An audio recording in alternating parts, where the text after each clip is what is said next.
Bom, pessoal, então, falando da síncope, dos novos conceitos e atualização, eu tentei juntar um pouquinho do geral em relação ao sintoma, ao tema, que é síncope, que é um sintoma muito amplo de várias etiologias, e colocar um pouquinho do que a gente faz mais assim detalhadamente sobre a investigação e o tratamento do sistema nervoso autonômico, porque todas as síncopes, na verdade, elas têm origem em hipoperfusão cerebral global, que pode ser desencadeado tanto por alterações do sistema autonômico, né, hipotensões, alterações do sistema autonômico cerebrovascular, arritmias, doenças cardíacas do tipo obstrutivas. Então, a gente não vai entrar em tudo porque é impossível, mas nós vamos dar uma pincelada em basicamente tudo.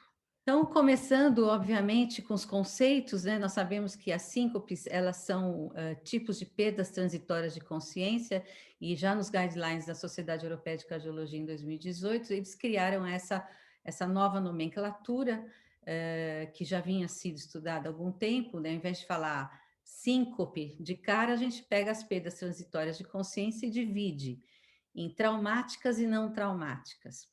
As perdas traumáticas são devidas a acidentes, e a gente sabe que elas saem um pouquinho da nossa alçada de hoje, e as não traumáticas, elas podem ser devidas a situações como epilepsia, que fazem perder consciência, as situações psicogênicas, que existe a pseudosíncope psicogênica, existe também as situações de ansiedade que provocam hiperventilações. Então a gente vê que o paciente está tendo uma crise de ansiedade, acaba tendo uma hiperventilação e a síncope, e tem também aquelas que são mais devidas a fenômenos histéricos, né, que são quedas assim abruptas. Nós temos as epilepsias, e as epilepsias elas podem ser tanto as clássicas como as epilepsias temporais, que provocam alterações específicas da pressão arterial e da frequência cardíaca, e a gente vai ver por quê. E a síncope propriamente dita, que é o que a gente vai ver hoje, que são as hipoperfusões cerebrais globais transitórias, que podem ser provocadas por reflexos autonômicos, por hipotensão ortostática ou por causas cardíacas. Então, os grandes desafios quando a gente vê um paciente com síncope é identificar aqueles que vão requerer uma intervenção precoce, quando o diagnóstico já está estabelecido, por exemplo, um paciente que chega com uma taquicardia ventricular sincopal, ou um bloqueio atrioventricular, ou um paciente que chega com uma alteração no eletrocardiograma que sugere uma síndrome de Brugada, acabou de ter uma síncope noturna. Então, a gente sabe que aquele diagnóstico é o mais provável. Então, eu vou internar esse paciente e tentar identificar esse de alto risco o mais rápido possível. E aqueles pacientes que não têm um diagnóstico tão definido, quando eu vejo numa emergência, eu tenho que ver qual é a estratégia para a investigação. Se eu vou fazer isso em regime ambulatorial, quer dizer, de preferência no ambulatório especializado, que a gente chama de unidade de síncope, que a gente tem aí no INCOR, e nem todo lugar tem, e encontrar, obviamente, uma maneira custo-efetiva de realizar tudo isso, porque o problema básico da síncope, como é um sintoma, pode ser relacionado a várias fisiopatologias, a gente não pode pedir tudo que existe no arsenal diagnóstico, senão a gente vai ter um custo altíssimo e pouquíssimo resultado. Então, a definição de síncope é a perda transitória da consciência de início súbito, que pode ser com ou sem pródromos.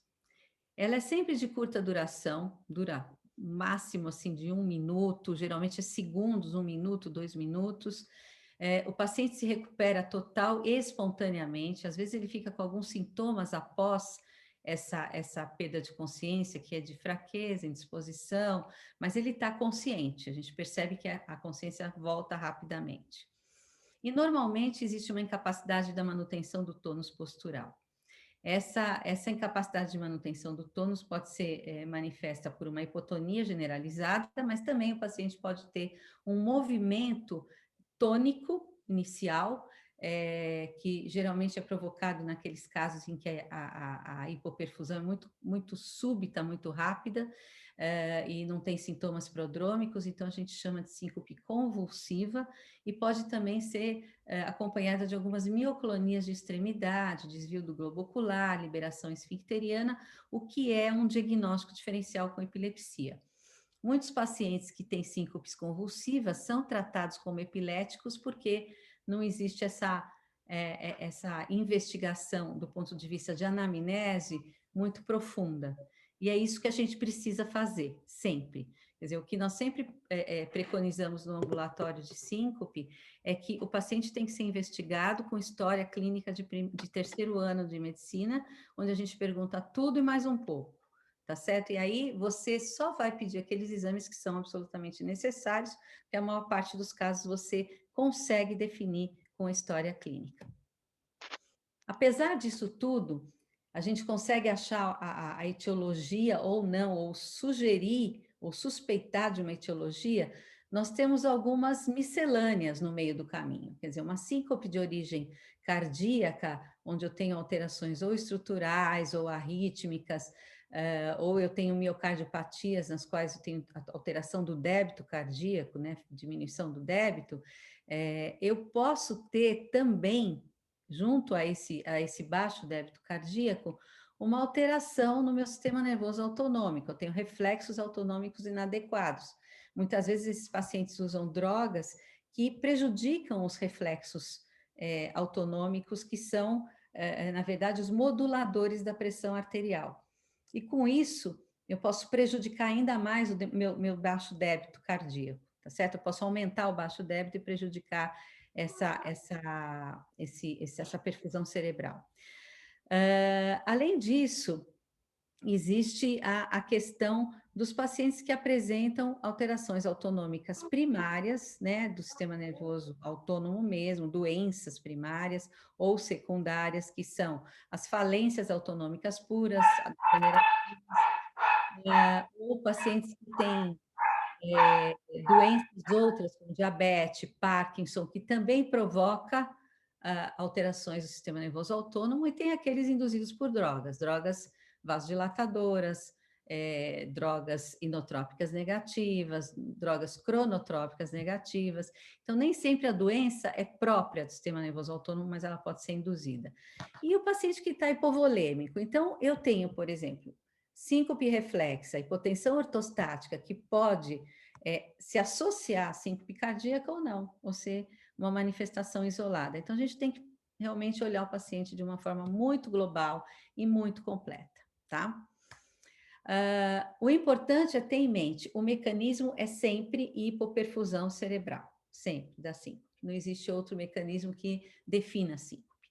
E nos guidelines da Sociedade Europeia de Cardiologia, isso foi muito bem estruturado, porque foi feito por várias sociedades multiprofissional. E é aí que a gente precisa entrar sempre nessa equipe multiprofissional para poder tratar e poder diagnosticar o paciente com síncope. As diretrizes fazem alguns alertas que são importantes, e o primeiro deles é que não existe um padrão ouro independente para diagnosticar a síncope.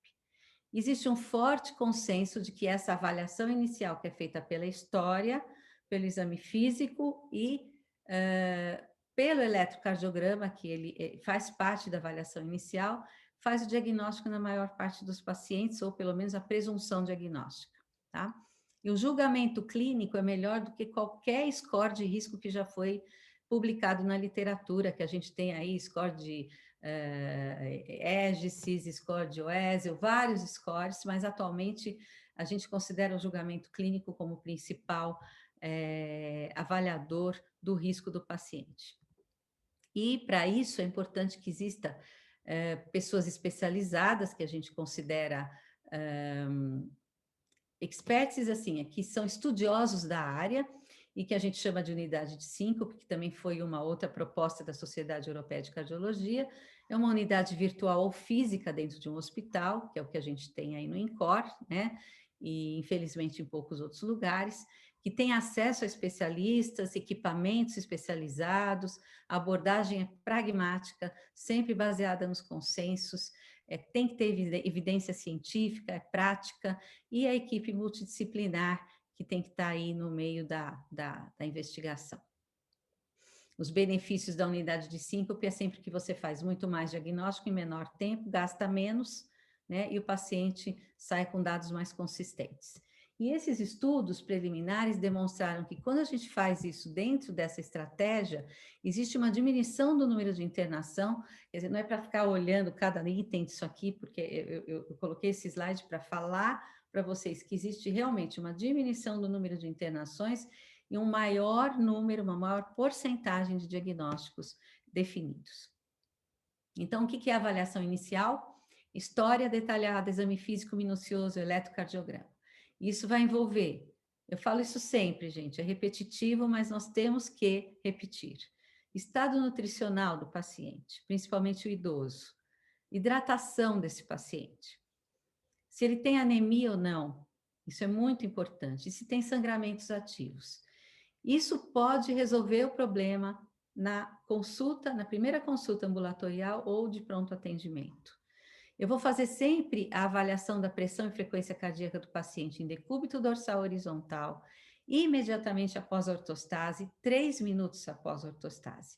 Hoje em dia a gente faz a pressão, frequência cardíaca e saturação também, por conta da nova síndrome da Covid que está aí, e a gente tem que fazer diagnóstico diferencial se o paciente ainda está com a doença ativa pulmonar ou se é só realmente disfunção autonômica provocada pelo vírus. E uma vez que eu vejo isso tudo, eu vou fazer hipóteses. A minha hipótese é, óbvio, se eu estou encontrando um paciente com provável alterações agudas, eu vou fazer hemograma para ver se ele tem anemia, eu vou ver se ele está metabolicamente estável, eu vou ver se ele tem alteração no dedímero, na troponina, vou fazer glicemia, vou ver se ele tem alguma evidência de infecção ativa. Avaliação neurológica pode se fazer imediatamente, existe muito paciente que tem alterações cognitivas, alterações de equilíbrio, relacionadas também a várias doenças, inclusive a COVID atualmente, alterações cognitivas importantes. Depois eu vou ver o coração, auscultar o coração, ver se eu encontro alguma coisa, obviamente, no exame clínico cardiológico completo, e a avaliação psiquiátrica, que seria a última a ser feita, e geralmente é diagnóstico de exclusão. Então, quando a gente faz essa avaliação no paciente, existem alguns aspectos de alto risco na anamnese que já são aqueles que nós vamos levar em consideração, que a gente considera o nosso julgamento clínico para dizer se esse paciente tem ou não risco. Então, o paciente mais idoso e do sexo masculino é um paciente de maior risco para síncope cardíaca, por exemplo. Aquele que tem sangramento gastrointestinal ativo ou recente, doenças sistêmicas crônicas já diagnosticadas, que tem doença cardíaca conhecida, infarto prévio, disfunção miocárdica, arritmias que já foram documentadas anteriormente, cujos pródromos da síncope são muito breves e especialmente caracterizados por palpitações ou pré-cordialgia ou desconforto pré-cordial, ou aquele paciente que não tem sintoma prodrômico, que tem síncope abrupta, que cai, se machuca, tem traumatismo associado, porque não tem tempo para se proteger. Geralmente esses pacientes são de alto risco. E aqueles que têm síncope durante esforço, porque está relacionada geralmente à cardiopatia ou arritmia, ou obstrução no fluxo, e em decúbito dorsal horizontal, porque a síncope em decúbito dorsal, ela raramente é de origem autonômica. E as síncopes desautonômicas são as de melhor prognóstico, as mais benignas.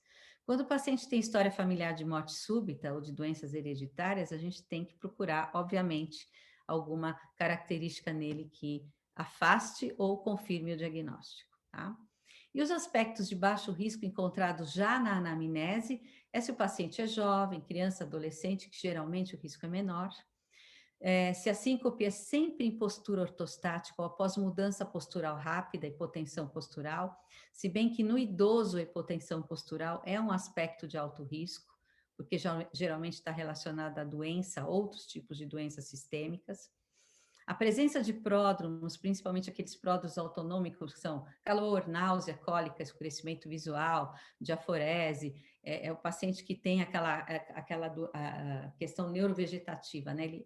Ele demonstra sempre o mesmo tipo de sintoma prodrômico, a história antiga, você sabe que a síncope dele acontece sempre nas mesmas situações, os gatilhos são repetitivos, pode ser uma dor intensa, um estímulo angustiante, procedimento médico, punção venosa, ortostase prolongada, temperaturas elevadas, ou gatilhos situacionais, que são a tosse, o riso, a micção, evacuação, deglutição.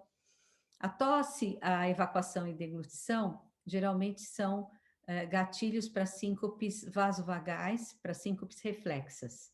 E muitas vezes elas são de origem cardioinibitória, isso é importante, porque faz uma grande diferença na hora da gente tratar esse paciente. O riso está muito relacionado com a narcolepsia, cataplexia.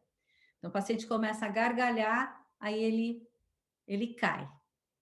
E às vezes o diagnóstico não é feito de forma adequada. E a narcolepsia é uma coisa absolutamente pontual que você pode tratar e fazer o diagnóstico vendo se ele tem a hipocretina no líquor, céfalo raquidiano. Então, o diagnóstico é feito só pela anamnese. Depois você vai direto ali no líquor colher para ver se ele tem ou não, tá? E fazer também polissonografia. Então, vocês veem que a história é tudo nesse caso. E se o paciente tem recorrência muito frequente, história muito antiga, sempre de característica semelhante, ainda não morreu, a gente fala, bom, esse cara tem um bom prognóstico, né? É por aí. Os critérios de internação considerados pelos guidelines, quando o paciente tem baixo risco, que a gente fez aquela anamnese, exame físico, tal, não encontrou nada muito, assim, aliás, não encontrou nada que seja de risco, nós podemos mandar esse paciente para casa, direto da emergência. Se houver recorrência, fazer uma avaliação numa unidade ambulatorial, preferencialmente especializada. Se existe um fator de alto risco, o ideal é deixar esse paciente em observação, pelo menos por algumas horas, fazer alguns exames subsidiários, que são aqueles que a gente falou anteriormente, né? O hemograma, fazer eventualmente um ecocardiograma para ver se não existe nenhuma alteração estrutural cardíaca, ou não existe uma arritmia, uma doença que está aí oculta, um sangramento, uma anemia importante, e depois eu posso dar alta se eu não encontrei nada de muito sério nesse paciente, senão ele vai direto para a internação. E aqueles pacientes que você já observa que tem fatores de alto risco, pode internar diretamente. Agora, existem aqueles pacientes do risco intermediário. O risco intermediário é sempre mais complicado. O cara é mais idoso, mas ele tem síncope há um tempão, ele está meio desidratado, eu posso corrigir, só que se ele cair, ele pode fraturar o fêmur e aí ter todas as consequências de uma doença aí, mais complicada. Então, interno, eu compenso ele no hospital, na própria unidade de emergência, e depois eu libero, tá? Então, é assim que a gente faz. Bom, quando o paciente tem uma síncope inexplicada, eu não consegui definir o que existe nesse paciente, na verdade. A maioria dos casos é assim. Eles chegam no ambulatório, na emergência, você olhou, você fez toda aquela anamnese, examinou, não encontrou nada, absolutamente nada. Tem fator de alto risco, eu vou fazer uma suposição que ele tenha síncope cardíaca. E só vou deixar os exames de investigação autonômica para o final. E se ele tem alto risco, eu não vou implantar o loop recorder de forma precoce, porque eu preciso primeiro afastar as causas de alto risco, eu não vou esperar ele ter uma outra síncope e de repente morrer com o loop recorder, tá certo?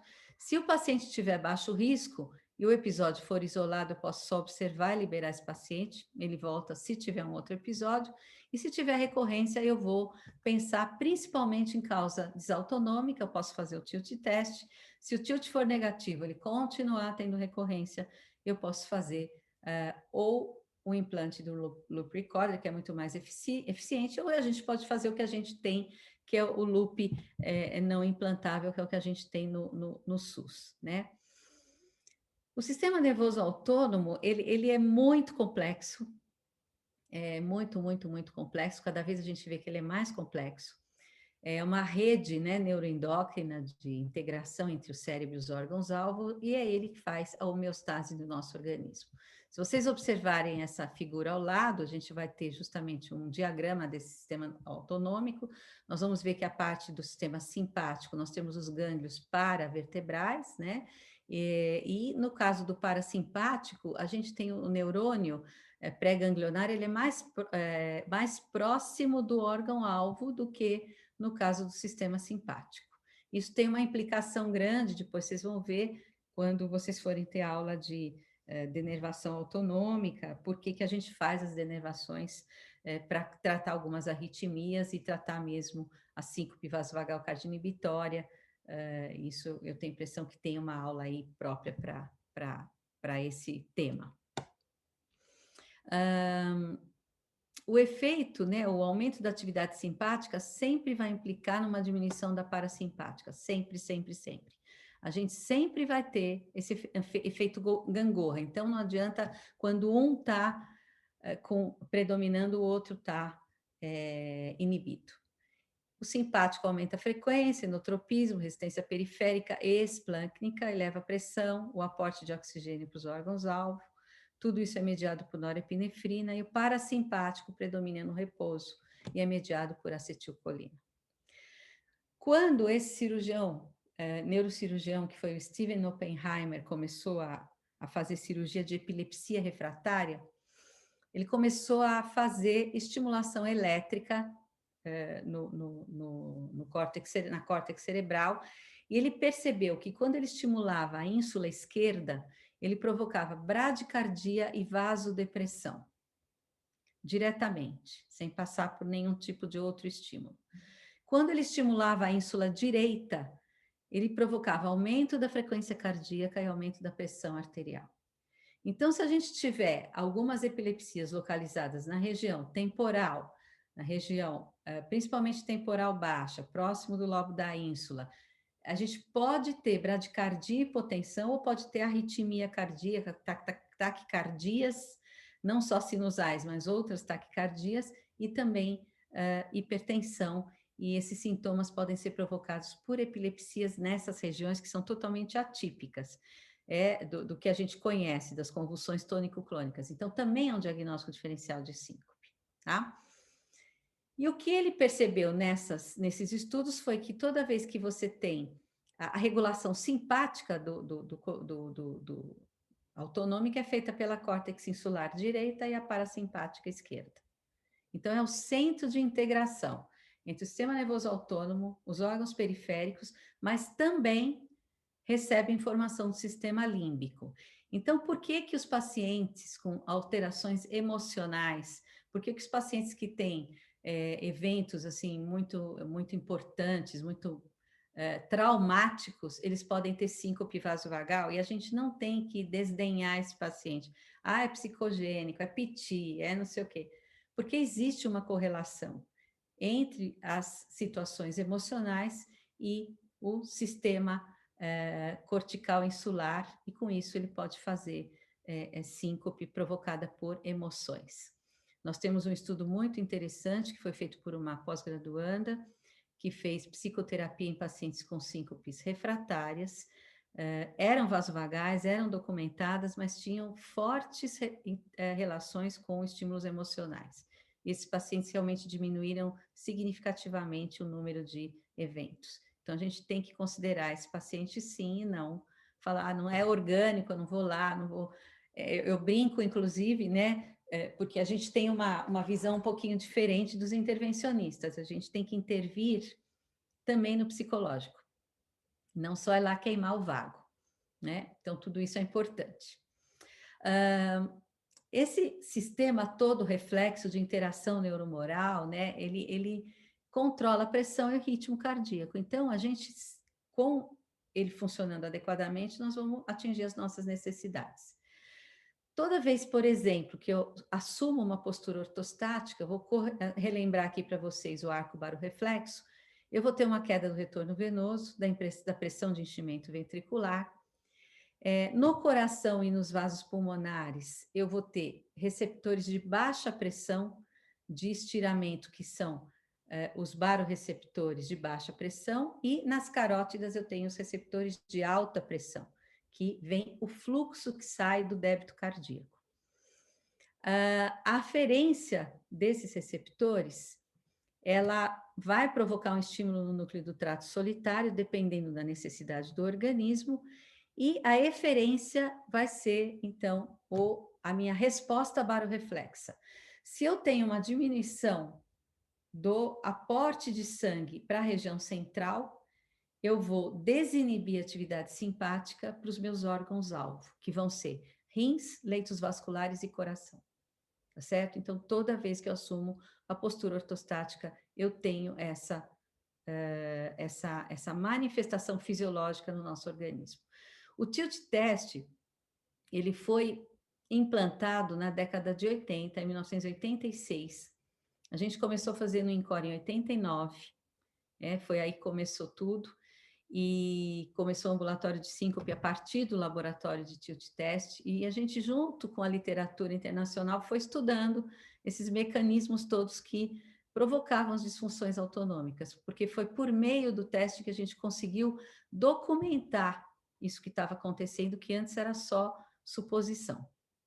Então, para a desautonomia, existem 3 tipos de gatilhos que a gente considera importantes, que são a hipotensão postural, que pode ser primária ou secundária, que são as doenças próprias do sistema nervoso, central ou autonômico, os gatilhos emocionais e as síndromes reflexas vasovagais clássicas, a síndrome postural ortostática taquicardizante e a hipersensibilidade do seio carotídeo.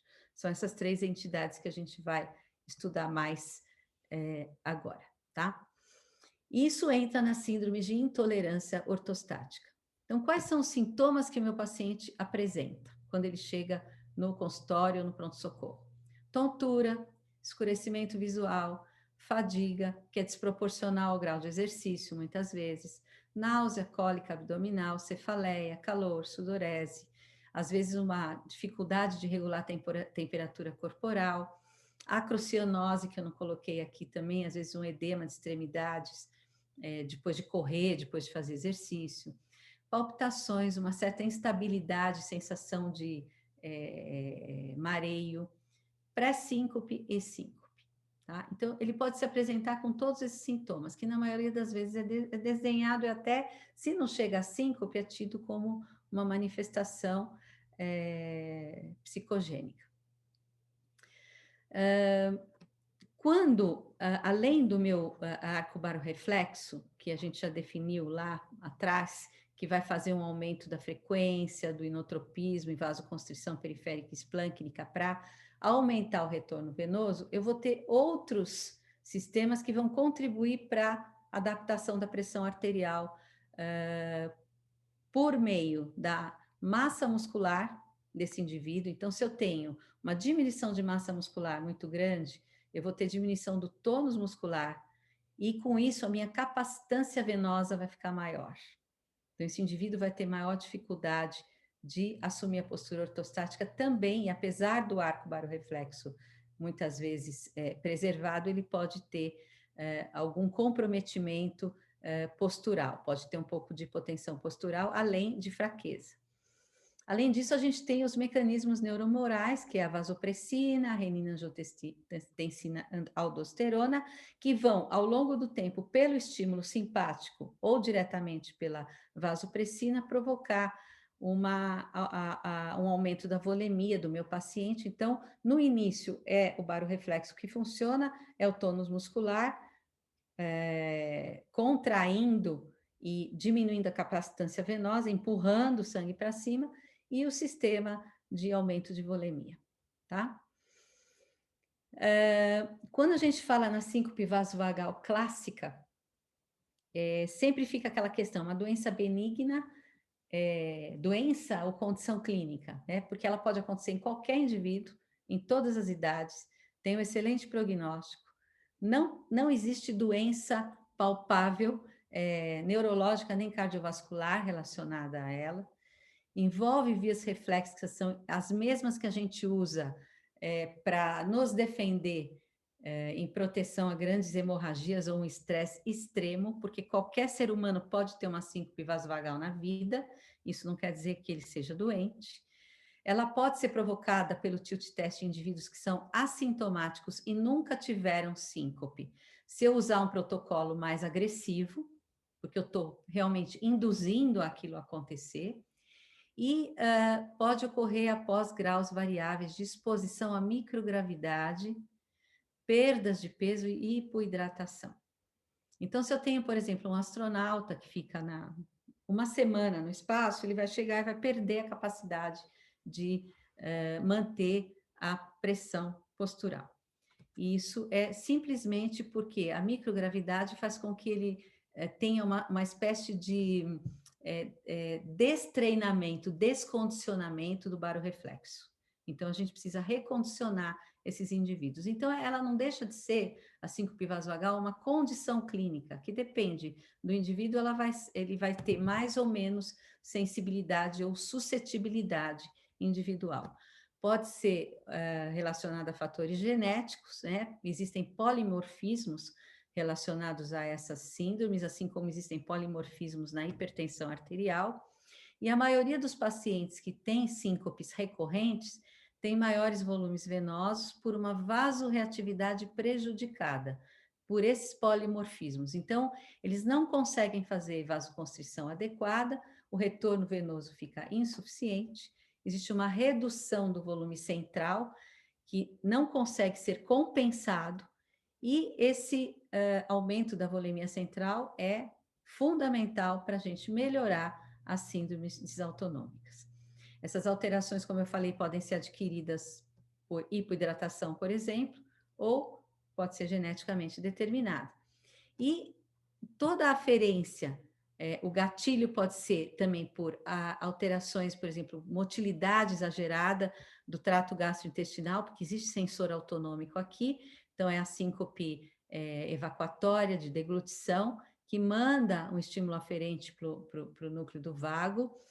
A gente pode ter o gatilho hemodinâmico, no caso, a vasodilatação ou a hipotensão, né, que seria a desidratação, e os gatilhos emocionais. Isso tudo vai provocar como resposta uma vasodilatação esplâncnica, periférica e bradicardia, tá certo? Por meio do estímulo vagal, que é o reflexo de Bézold-Jarisch, tá?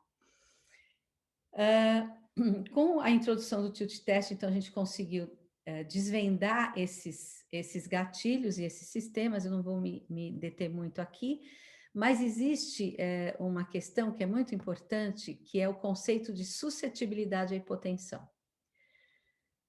Nós sabemos que quando o indivíduo tem história de síncope vasovagal clássica, ele se apresenta com aqueles sintomas que eu falei anteriormente, você faz um tilt test, ele tem uma positividade muito grande e é muito específico, tá certo? Então, existe assim uma especificidade, uma positividade grande no indivíduo que tem síncope vasovagal clássica. Mas pacientes que têm histórias atípicas ou síncopes situacionais também podem ter tilt test positivo. O fato de você colocar ele em postura ortostática prolongada pode fazer com que esse indivíduo deflagre o reflexo de Bézold-Jarisch. Pacientes com doenças cardíacas, com síncopes cardíacas, também podem ter tilt test positivo.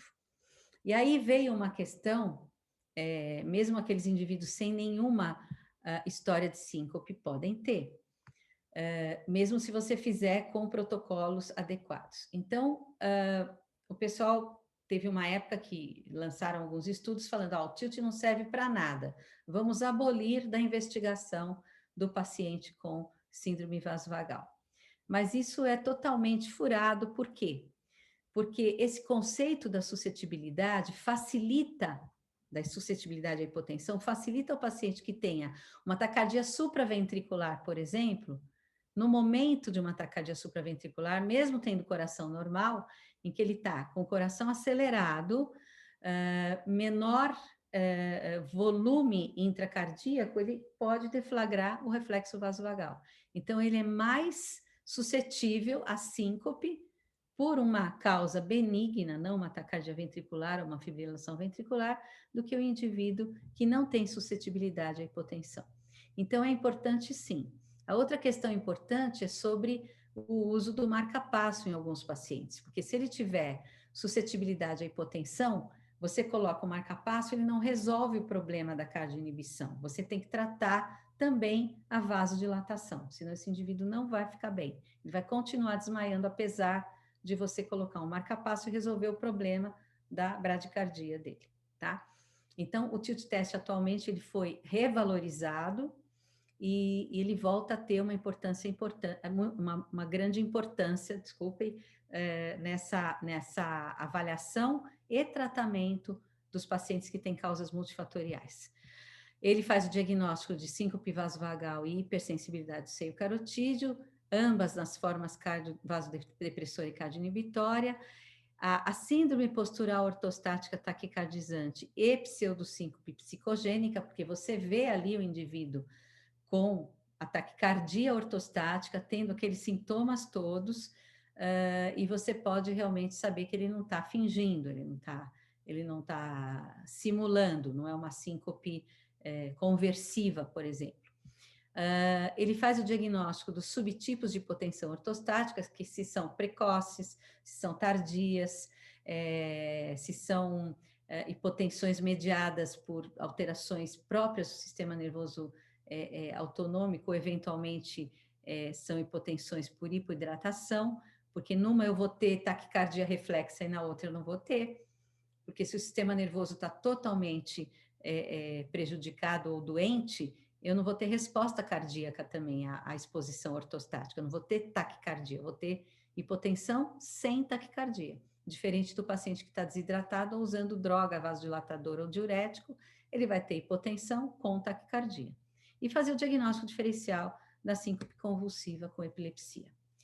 Eu acho que vocês já viram bastante exames, né? Eu não sei se todo mundo já passou pelo tilt, eu estou fora do ambulatório, então eu não sei como é que está a dinâmica de vocês de acompanhamento dos ambulatórios, né?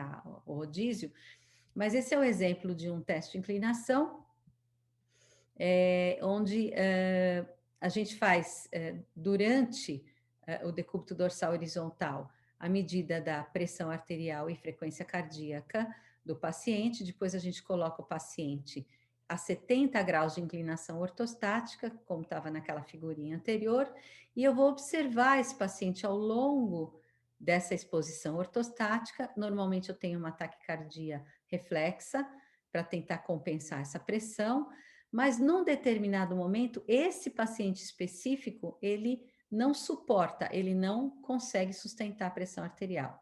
Por quê?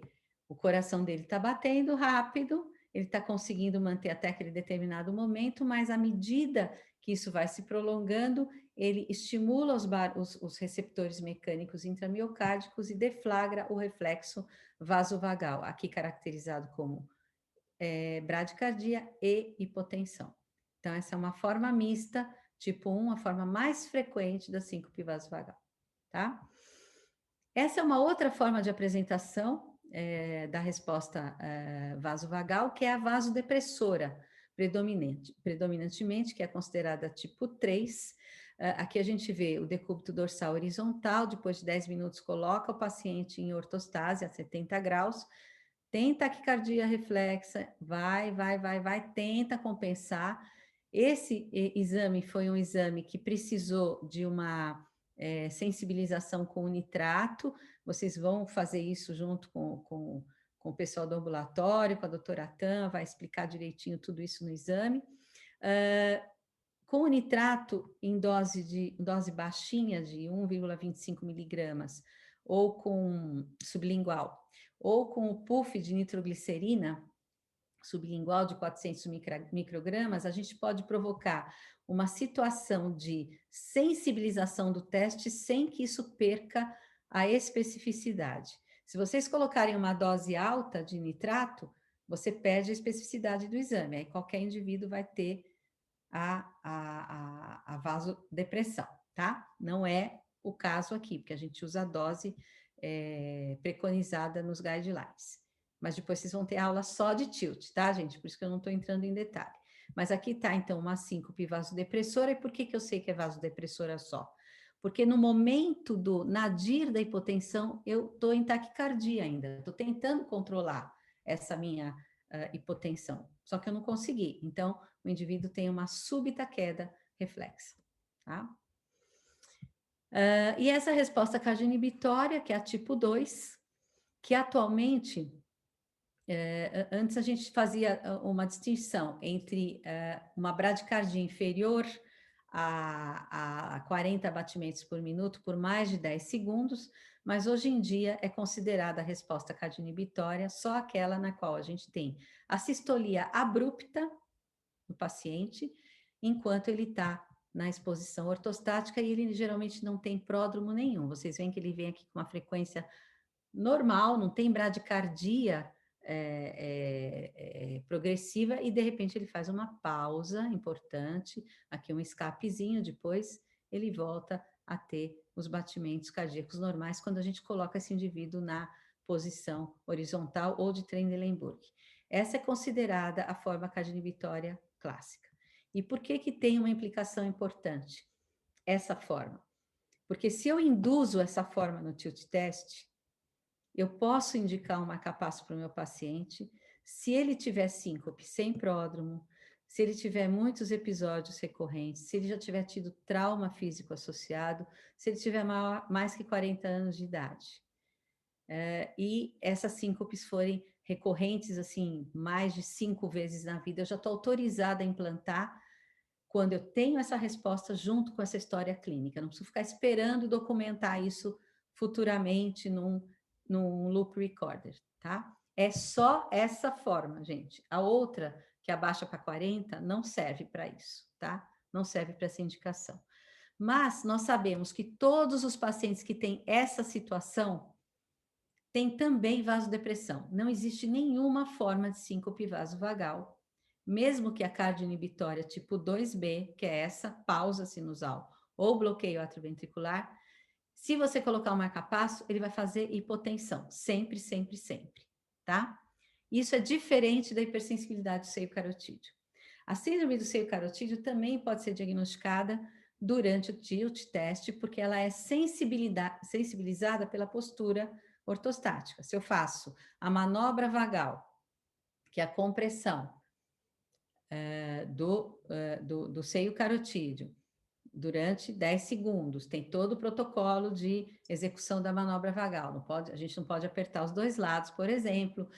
Você tem que fazer a manobra de uma forma correta para não ter um falso positivo, né, e nem um falso negativo. Mas eu colocando o indivíduo em pé durante o tilt, aqui a gente não está contraindo muito a imagem, né? Vocês estão vendo a pressão arterial batimento a batimento, sendo medida de forma não invasiva, aqui a frequência cardíaca. Eu fiz a compressão do seio carotídeo. O que que aconteceu? Uma pausa e uma hipotensão. E o meu paciente teve síncope. Será que esse paciente vai se beneficiar do marca-passo? Eu colocando o marca-passo, ele vai parar de ter síncope? Eu posso repetir essa manobra com atropina. Então, eu faço atropina na dosagem habitual, né, 0,04 miligramas por quilo no paciente, eu faço um bolo de atropina, repito a manobra vagal em postura ortostática, e o que acontece com esse paciente? Ele corrige a resposta cardioinibitória, mas ele mantém fazendo hipotensão e tem a síncope. Então, esse meu paciente tem uma forma mista, eu preciso colocar o marca-passo, eu preciso também dar outras drogas, por exemplo, fluocortisona, amidodrina, para corrigir a forma vasodepressora, hidratar bem esse paciente, ele evitar os gatilhos e tudo mais. Já esse caso é um pouquinho diferente, porque ele tem a forma cardioinibitória, mas vocês vejam que quando eu dou atropina, ele cai, sempre cai a pressão quando a gente faz manobra vagal, tá? Sempre cai um pouquinho, mas não cai a níveis críticos a ponto desse paciente ter síncope. Então, provavelmente eu colocando o marca-passo e orientando ele a se hidratar só, eu não preciso fazer outra coisa com ele. Então, é uma forma cardioinibitória pura. Para isso, o tilt test é extremamente útil também. Aqui eu tenho uma hipotensão postural com cardioaceleração, sem cardioaceleração. Então, doença primária do sistema autonômico, provavelmente uma falência autonômica, pode ser secundária também a diabetes, Parkinson, e aqui eu posso ter uma hipotensão relacionada ao uso de drogas, vasodilatadores, diuréticos, e eu corrijo isso tirando essas drogas ou adequando dose. Em relação à síndrome postural ortostática taquicardizante, que na língua inglesa a gente chama de POTS, né? Postural Orthostatic Tachycardia Syndrome. É a síndrome, foi descrita também por meio do tilt test, porque antes não se considerava muito, não tinha como mensurar, mas são aqueles pacientes que têm um aumento exagerado da frequência cardíaca quando assumem a postura ortostática, geralmente maior do que 30 batimentos por minuto em relação à frequência basal. Eles ficam o tempo todo com frequência alta, sentem vários sintomas que são inespecíficos de baixo débito cerebral, desconforto, tontura, cansaço, ficam com calor, sudoréticos, mas a pressão não abaixa. Essa é a parte intrigante da POTS. A pressão não abaixa e o paciente tem uma intolerância postural, intolerância a exercício, uma série de sintomas relacionados a essa síndrome. Uma questão importante que foi descrita e que a gente consegue fazer quando nós executamos o tilt test junto com a monitorização das artérias cerebrais com o Doppler transcraniano, a gente consegue ver que existe durante a exposição ortostática, apesar do paciente ficar com a pressão normal, pressão arterial normal, existe uma diminuição da velocidade do fluxo cerebral. Então, parece estar relacionada também a uma desregulação microcirculatória cerebrovascular, tá certo? Esses pacientes podem ter 3 tipos diferentes de mecanismo fisiopatológico para síndrome postural ortostática taquicardizante. Ela deve ser valorizada e deve ser tratada, e é uma das causas mais comuns de desautonomia pós-Covid. Então, a gente tem que aprender POTS, gente. Agora é a hora de aprender POTS. Não podemos deixar de saber o que significa essa situação clínica, tá certo? Então, o paciente não vai ter hipotensão, muitas vezes, algumas vezes ele tem todos esses sintomas, então ele fica com tontura, palpitação, fraqueza, visão borrada, não tem tolerância ao exercício, fadiga, esfumaçamento visual, acrocianose, uma série de coisas, e você faz um exame, por exemplo, simples, deixa ele em ortostase por 10 minutos, você vai ver que a frequência sobe além de 120, às vezes sem queda de pressão, mas ele se sente extremamente mal. E o fluxo cerebral é baixo.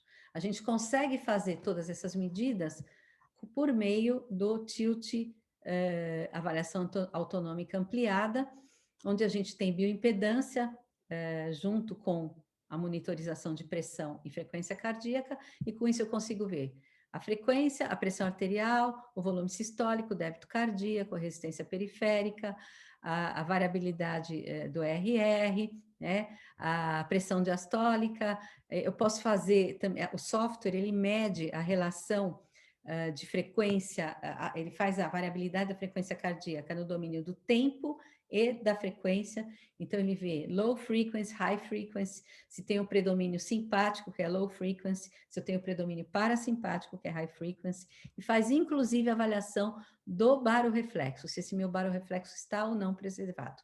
Vocês vejam que a hora que eu coloco o indivíduo em postura ortostática, eu tenho um estímulo, eu tenho mais atividade barorreflexa, e a minha low frequency fica mais intensa do que a high frequency aqui na relação, tá?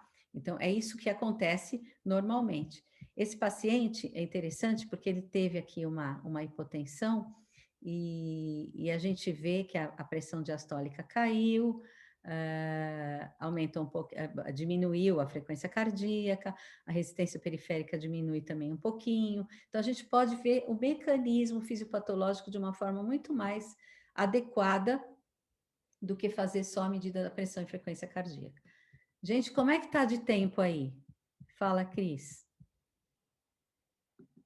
Não sei. Tá. Deu uma hora. Deu uma Hã? hora. Deu uma uma hora hora. já? Já? Já. Quer que continue ou pare? Eu não sei como é que tá o tempo deles aí, mas eu acho que talvez você tenha que concluir. Tá. Então, pessoal, vamos fazer o seguinte. Começou 5 minutos atrás. Começou 8h05 também, né? Não, mas deixa eu só fazer o seguinte, porque eu queria mostrar a parte da COVID, mas para vocês terem uma ideia só o que acontece com esses pacientes, normalmente, quando você faz o tilt test, você tem aqui uma diminuição grande do índice sistólico desses pacientes, apesar da pressão não mudar, tá?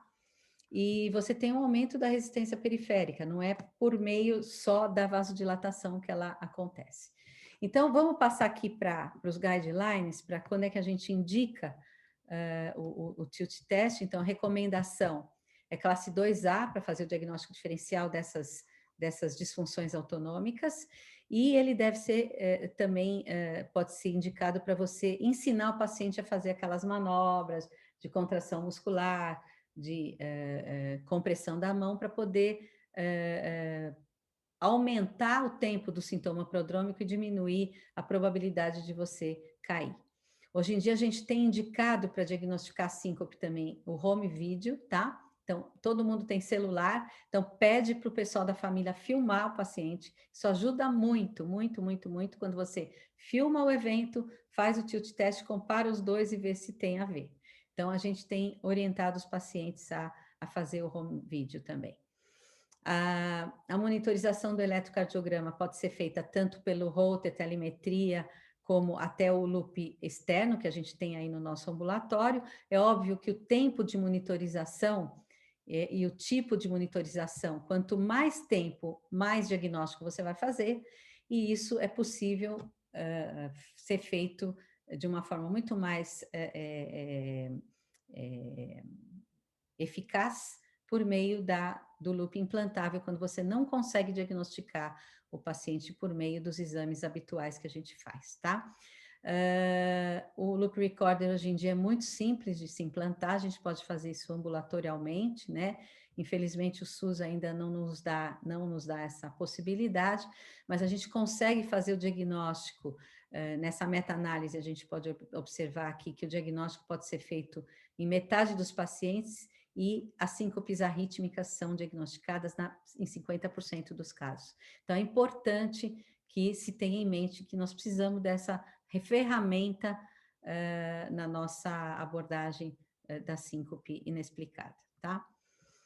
Bom, rapidamente, gente, não vou me deter nisso, mas tá aqui, tá descrito já, vocês podem procurar no PubMed. Quando aparecer aquele paciente que teve uma COVID um pouco mais intensa, sintomas mais importantes, mais limitantes, ele pode ter a síndrome postural taquicardizante, que é uma desautonomia provocada por reações autoimunes pela COVID. A hipótese é muitas vezes autoimune provocada por doenças, por adenovírus, por Epstein-Barr, por vários tipos de viroses, ou doenças autoimunes também, reumatológicas. Esses pacientes podem se manifestar por meio da síndrome postural taquicardizante, e a COVID tem sido, assim, uma causa principal atualmente pelo número de indivíduos que estão sendo infectados. A gente não sabe ainda a proporção disso, se é parecida com as outras doenças virais, mas como o número é muito grande, tem tido muito paciente. Então, uma das hipóteses é que tem sido, o gatilho tem sido um aumento excessivo das citoquinas, né, das citocinas que provocam essa reação inflamatória importante. E o que é interessante, gente, é que essa liberação depende de uma atividade simpática maior, que é deflagrada no organismo durante a atividade, a infecção pela COVID. Isso diminui muito a atividade vagal do paciente. E uma hipótese para essas alterações é que existe uma alteração muito crítica e muito muito significativa do tônus vagal desses pacientes. Esses pacientes ficam com uma atividade simpática persistente, provocada por essa inflamação exagerada, que às vezes persiste por 3, 4 semanas, e em alguns pacientes por mais tempo, até por 3, 4 meses ou 6 meses, tá? Então, saiu um estudo aqui do Royal College of Physicians, Dr. Sutton, que foi a pessoa que descreveu o tilt test primeiramente, então ele publicou recentemente, vocês podem achar essa publicação e estudar com mais afinco, para eu não levar muito tempo aqui, mas assim, esses indivíduos pós-Covid, eles vão ficar com extremo cansaço, extrema fadiga, intolerância ortostática, podem ter síncope, as taquicardias são importantes, eles têm uma pletora que você não consegue identificar por quê, mas muitas vezes é por uma espécie de vasodilatação exagerada, tá? E esse vírus pode provocar, então, essas alterações por meio de uma disfunção autonômica autoimune. E os anticorpos, eles são, enfim, podem ser medidos na circulação, são anticorpos antigangliônicos, antirreceptor gangliônico de acetilcolina, principalmente, são autoanticorpos antimuscarínicos, e eles provocam esse tipo de reação. Esse é um exemplo clássico de um paciente pós-Covid que tinha uma síndrome que é chamada de, eles chamam de longa Covid longa, né? Não sei como a gente traduz para o português, porque ainda não existe. Mas aqui, o mecanismo de autoanticorpos provocados por essa síndrome pós-Covid de longa duração. Muitas vezes a gente tem que usar não só as medidas gerais, o paciente não responde somente às medidas gerais, mas a gente tem que tirar algumas drogas que esses indivíduos eventualmente tomem. A gente pode ter que usar fluocortisona, pode ter que usar midodrina, nós temos que tentar suspender mecanismos que causem vasodilatação, e atualmente está sendo usado, inclusive, a imunoglobulina, né, a gama-globulina hiperimune, adalimumab, quer dizer, os mecanismos, eles são muito parecidos com os das doenças reumatológicas, e eles estão usando medicamentos imunossupressores para poder evitar que esse paciente tenha sequela permanente. Então, gente, tá aqui, olha, o Cristiano deve ter gravado, né? Vocês vão ter essa gravação, não vai, Cris? Vocês peguem o PubMed e comecem a ler a respeito disso, porque vocês têm que tratar esses pacientes. É muito, muito, muito frequente. E, às vezes, vocês têm que internar para fazer gama-globulina nesses pacientes, senão eles não conseguem parar em pé. E realmente existe uma fadiga importantíssima. Então, era isso que eu queria dizer, assim, além das disfunções autonômicas serem muito frequentes, muito, muito, muito frequentes na população em geral, muitas vezes são subdiagnosticadas, e agora a gente tem mais um motivo para prestar muita atenção nessas disfunções autonômicas, porque nós vamos ter muitos jovens com incapacitação funcional por causa da Covid-19, tá? Então, era o recado básico que eu queria dar. Vamos dar um equilíbrio autonômico para todo mundo aí. Desculpem passar do horário. Bom, acho que longo tema. Não, mas é ótimo, ótimo. O Leonardo levantou a mão para fazer uma pergunta. Eu queria rapidinho, será que esses pacientes vão ter no longo prazo, também? Óbvio que a gente não sabe ainda. Essa desautonomia vai persistir? Seria fundamental um tratamento precoce, essas imunoglobulinas, um tratamento neuromodulador, anti-inflamatório e imunomodulador precoce para prevenir no futuro? Pois é, Cris. É uma pergunta que todo mundo está se fazendo, tá? Ninguém sabe. Eu já vi paciente com 1 ano de Covid que continua tendo alteração desautonômica, principalmente taquicardia, uma taquicardia sinusal que você não consegue detectar uma causa inflamatória, você faz ressonância, às vezes uma ressonância funcional pode ajudar. Eu vi que, assim, já foi descrito na literatura que os pacientes que têm déficit de memória, inclusive o Bortolotto está fazendo isso com com treinamento cognitivo, né, numa iniciação científica aí no hospital. Então, pacientes podem ter déficit de memória, podem ter alterações de sensibilidade. Eu tenho paciente que tem alteração de sensibilidade, alteração desautonômica é a mais frequente. A duração tem sido de poucas semanas, mas eu tenho pacientes que têm duração prolongada, duração de 1 ano. Tem um paciente de Manaus que ficou aqui fazendo modulação autonômica, que agora a gente está pensando em colocar ele em imunoglobulina para poder fazer essa dessensibilização. E é um caso que acontece, muitas vezes a gente não faz o diagnóstico. Isso vale para outras infecções virais. Nós temos alguns pacientes que a gente já internou, as meninas que me acompanham no Sírio já acompanharam, né, a aplicação de gama-globulina nesses pacientes, para a gente tentar, principalmente jovens, para tentar reverter, mas nós não sabemos quando nem quanto entrar com isso precocemente. Tudo é ainda muito experimental. Só não pode ser negligenciado. Eu acho que se vocês observarem que o paciente passou de 3, 4 semanas, ele continua sintomático, vale a pena fazer coleta de autoanticorpo, vale a pena fazer uma investigação autonômica mais ampla, vale a pena a gente ter esses mecanismos todos em mãos para poder tratar esses pacientes, né? essas ideias em mãos, essas ideias na cabeça. Eu queria colocar também uma coisa importante, que o fortalecimento muscular desses pacientes é fundamental. A gente tem feito esse fortalecimento por meio de imunomodulação, neuromodulação, desculpa, por aparelhos especiais que fazem não só a estimulação muscular profunda, tá? Como também a estimulação transcraniana. E eu posso trazer isso para vocês, isso que eu acho interessante. Não dá para falar tudo hoje, gente, impossível. Mas já tem alguns estudos demonstrando que há uma melhora. Esse paciente com distúrbio cognitivo, por exemplo, ele foi submetido à estimulação transcraniana e com onda eletromagnética, estímulo vagal com o sistema auricular, aumentar a atividade vagal, diminuir a atividade simpática, diminuindo a atividade inflamatória, e com isso o paciente também diminuindo essa produção toda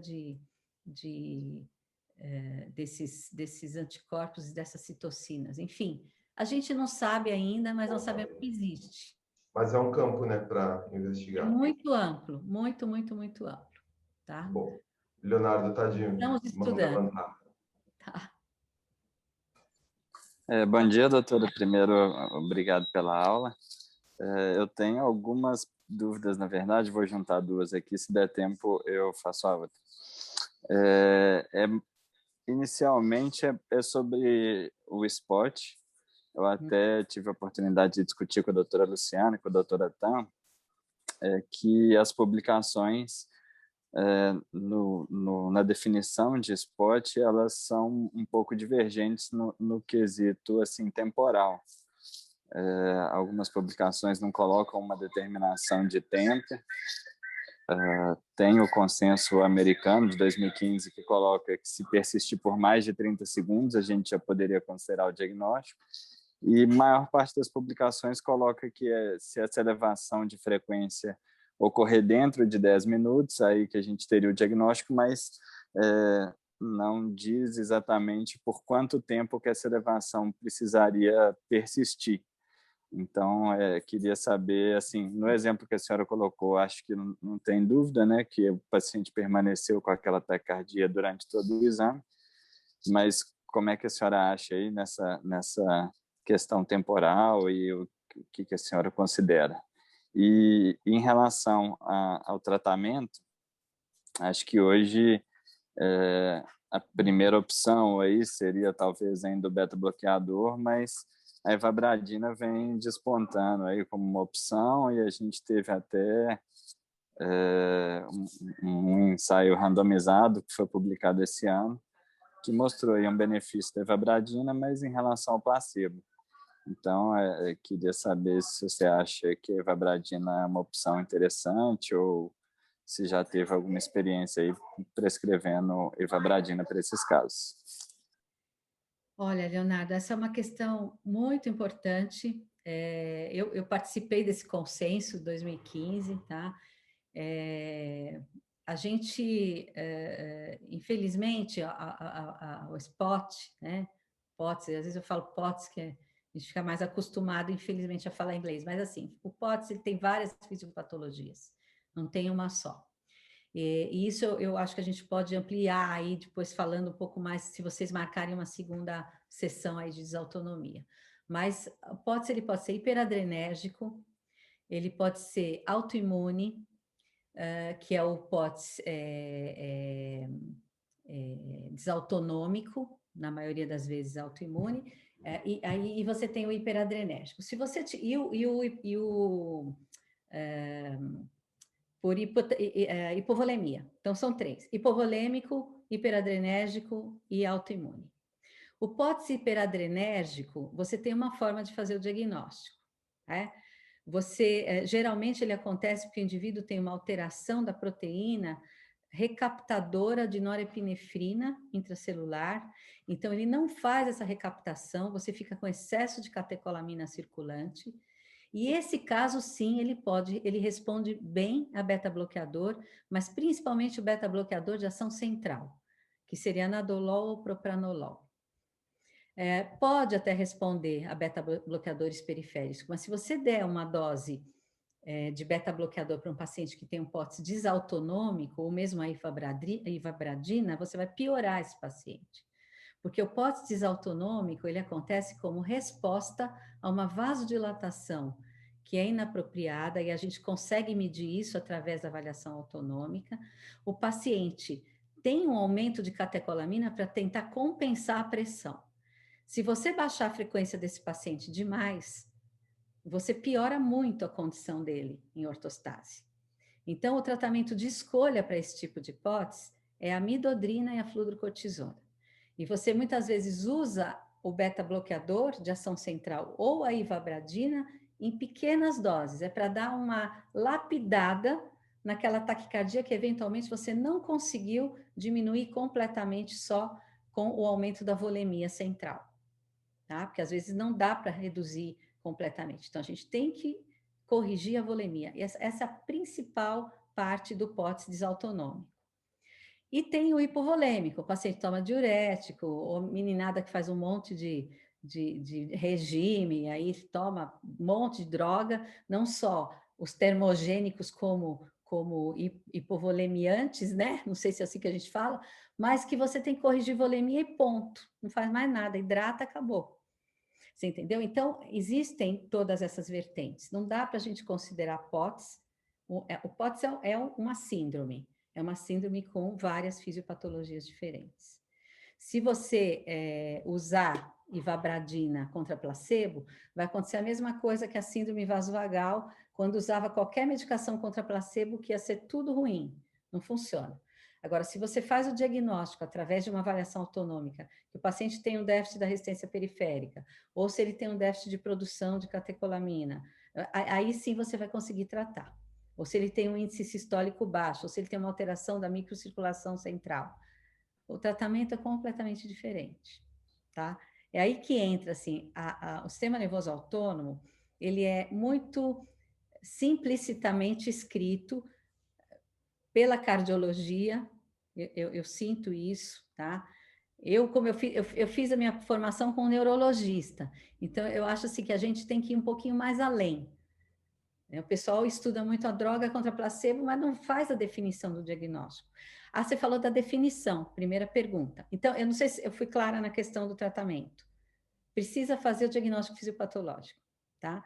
E se tem desautonomia na jogada, você precisa colher autoanticorpo, fazer tudo isso.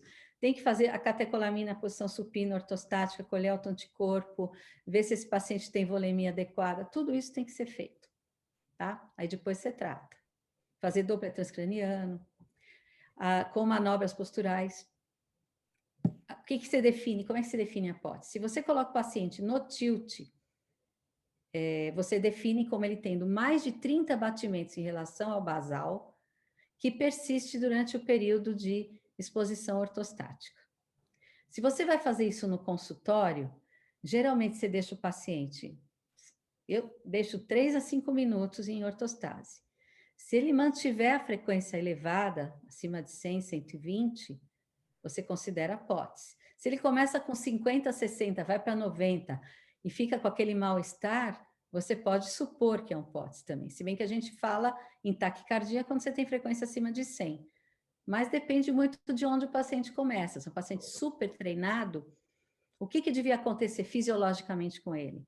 Ele devia aumentar 10 a 15% o grau de frequência cardíaca e só. E aumentar um pouquinho a pressão diastólica, reduzir no máximo 10 ou 20 a sistólica. Se aumenta mais que isso, mais de 30 batimentos, é porque já não é normal. Tá? Então, você vai procurar fazer um diagnóstico. No tilt, os primeiros 10 minutos são definidos como acima de 120 batimentos por minuto. Aí não importa de onde ele começou, nos primeiros 10 minutos tem mais de 120, tem sintoma? POTS. Tá? Se ele ficar em 100, 105, 110, mas for acima de 30 em relação ao basal, é POTS. Aí ele fica o tempo de avaliação de 20 minutos, 20 a 30 minutos de ortostase. Tá? Então, mesmo se essa elevação persistir só por 30 segundos, igual coloca lá no consenso, ou isso a gente considera muito transitório? A hora que ele levanta, se ele tem uma taquicardia, depois volta ao normal, e ele fica o resto do exame com uma frequência adequada, não é POTS. Porque ele pode estar compensando uma hipotensão ortostática inicial. Porque a hipotensão ortostática ela pode ser antes dos 3 minutos, ela é considerada inicial, e depois até 3 minutos para frente ela é tardia. E ele pode responder com taquicardia reflexa, aí ele está tendo um baroreflexo adequado. Se tiver muita hipotensão, vai subir muito a frequência. Mas aí volta ao normal quando ele adequa o baroreflexo dele. Se ele tiver um autonômico normal, aí não dá para considerar, tá? Mas se mantiver, vai ser.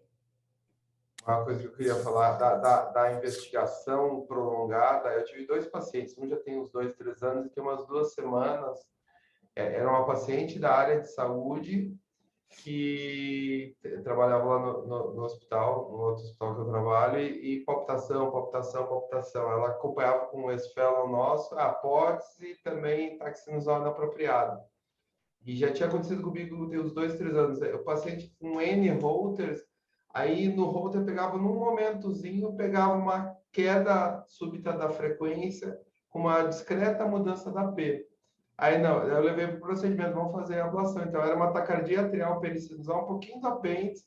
A hora que aplicou a radiofrequência, baixou a frequência, e aí eu remapeei com o ritmo sinusal, ele estava longe. Então, definitivamente, então tem que pensar também nas taquicardias atriais. E essa paciente já estava com ivabradina, estava com metoprolol e tinha iniciado a amiodarona por conta dessa taquicardia persistente, e era uma taquicardia atrial.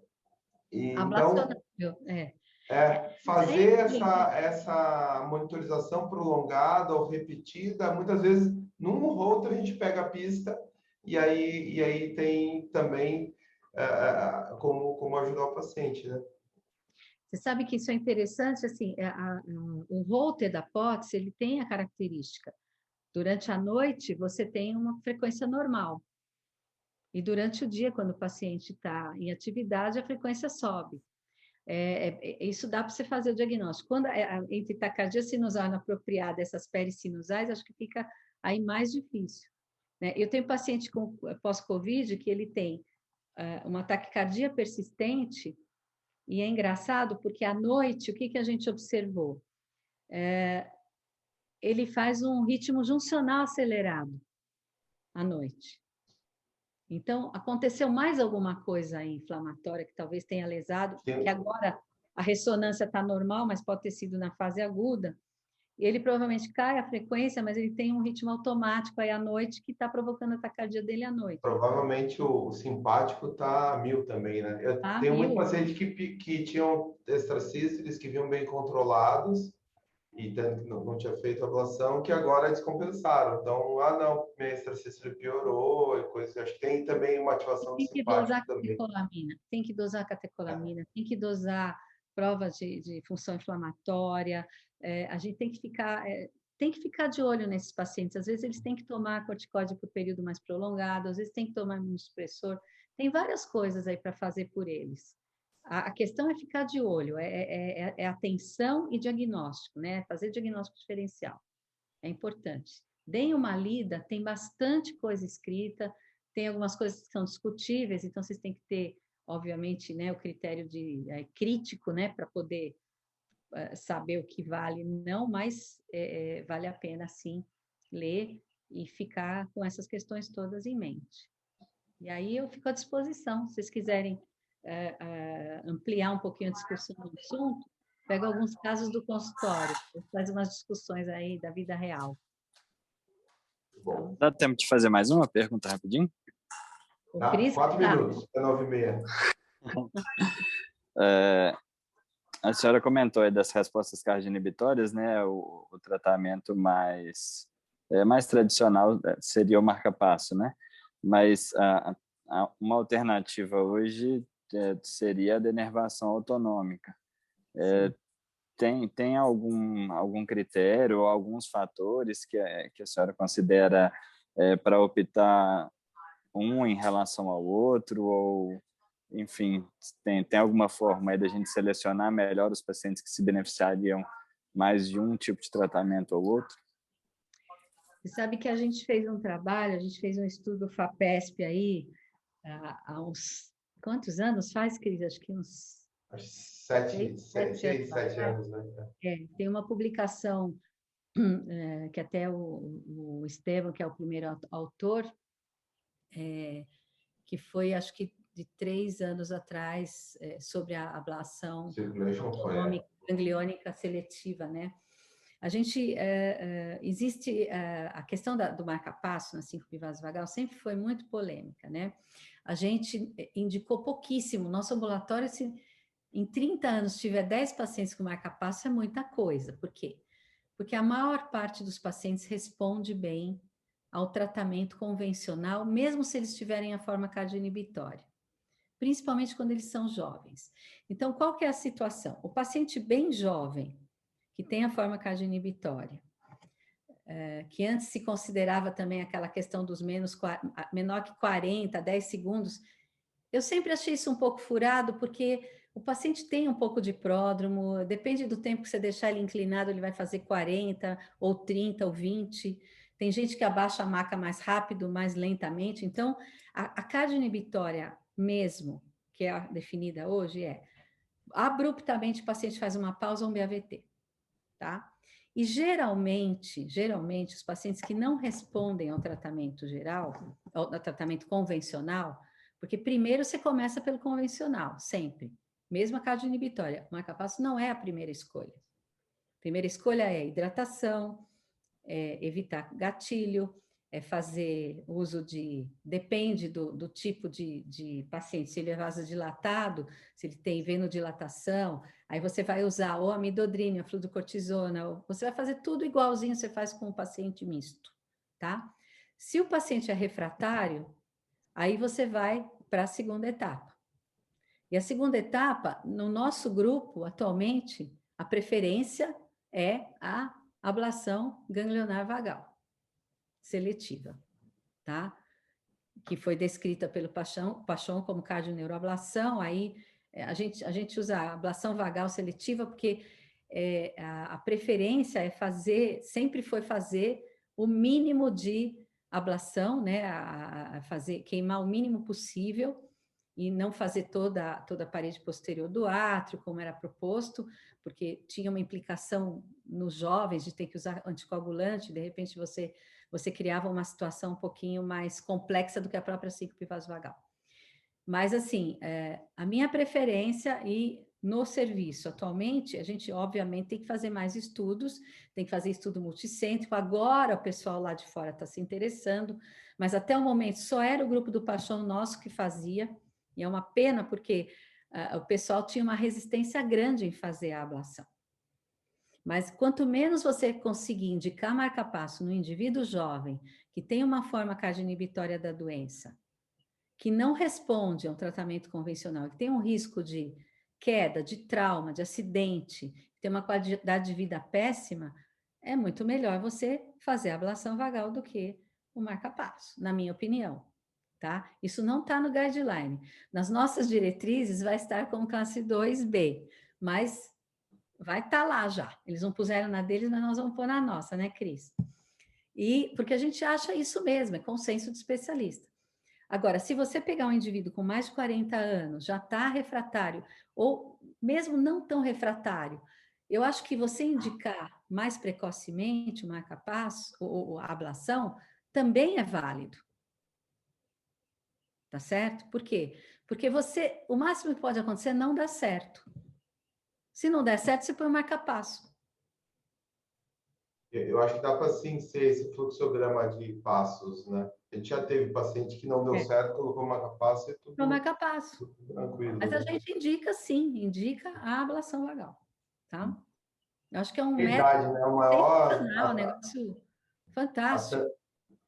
Até tem essa observação, né? De que a idade, não só porque o jovem evita marca-passo, mas o jovem tem uma função sinusal melhor, principalmente quando é nó sinusal, e precisa menos, né? O idoso tem mais atriopatia e Mas pode você sabe o precisar que é mais de interessante, dispositivos. Cris? Eu acho o idoso ele faz mais bloqueio do que pausa também. Sinusal. A Mas mais... tem, por exemplo, meninas jovens, né? Inclusive uma do Sul, que a gente fez como primeira indicação.